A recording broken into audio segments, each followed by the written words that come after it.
court so that everybody can be on second round. Sure.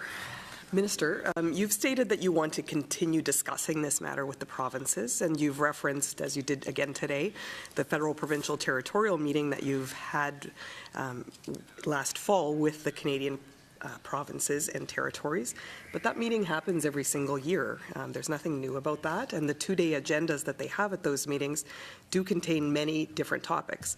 It's not a special meeting as the Ontario Auditor General, or Attorney General has suggested, just to deal with court delay. So every time that I've seen you asked about this topic, you've provided generalities and haven't answered specifically what you're doing to help address the issue of criminal court delays. The causes, as you've said again today, the causes of court delay are many and they are complex.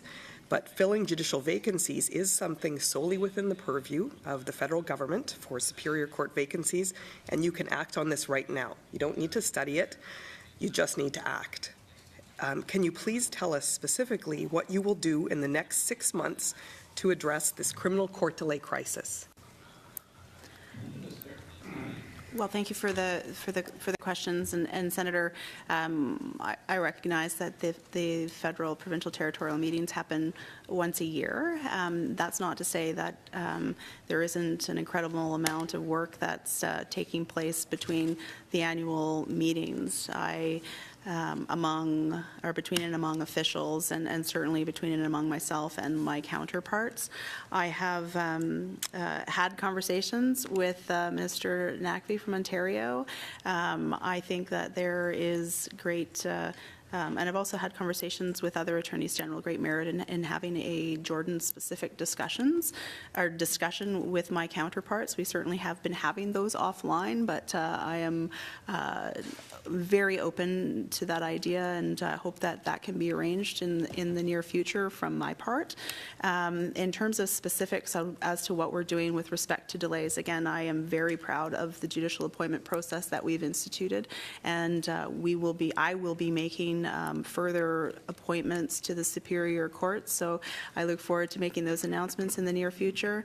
We're looking at sentencing reform. We're looking at mandatory minimums, recognizing that mandatory minimum penalties contribute towards delays. We are studying the bail system with respect to how we can improve delays there. Again, looking at administration of justice offenses. We're supporting by way of dollars into legal aid and supporting Indigenous peoples by way of Indigenous court workers, looking at how we can continue to improve the technology, a recommendation from the interim report here. So there are many things specifically that we are doing, and the fruits of the work that I have the benefit of doing with my counterparts across the country are going to continue to manifest themselves in terms of addressing delays.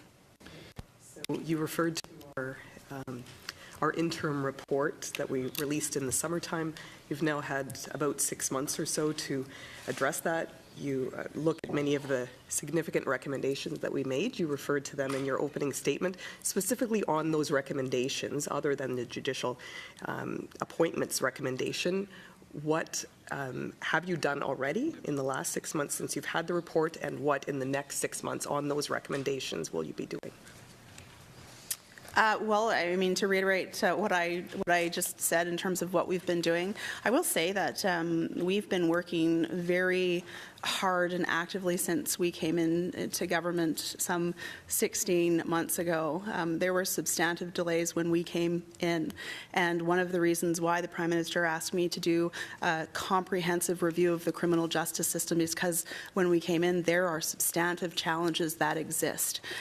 Our government is committed to addressing them in a comprehensive way, and in order to do that and do it thoughtfully and well, we need to take the time that is necessary to ensure that we're speaking with all of the stakeholders, all of the actors in the criminal justice system, to ensure that when we look to make reforms with respect to bail or administration of justice, or looking at the criminal code and sentencing reform, that we're doing it in a way that's based on evidence, that's based on best practices. That's what I'm committed to doing. That's what this government is committed to doing. And a comprehensive review of the criminal justice system has not happened in decades. And I'm very proud to be part of a government that is committed to doing that.